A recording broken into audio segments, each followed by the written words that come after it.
आभार हूँ एमडी साहब का, उन्होंने मुझे डिलीवरी दे दी है। तो बस हम इनके साथ ही काम करना चाहते हैं। सब गरीबों की सबकी इनके साथ दुआएं हैं, अल्लाह इनको कामयाब करे। अहमद सियाल साहब को भी अल्लाह जल्द से जल्द हमारे सामने ले। इन्होंने अपनी जनवरी और फरवरी की बाइक नहीं ली है, वो आके अपनी अपनी बाइकें ले जाएं। 17,500 रुपये इसकी फीस है, वो अदा करें और ले जाएं। अस्सलाम वालेकुम।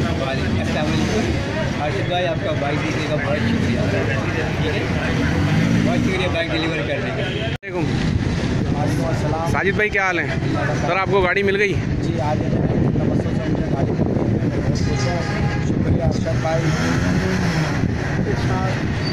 इरशाद भाई, शुक्रिया बहुत।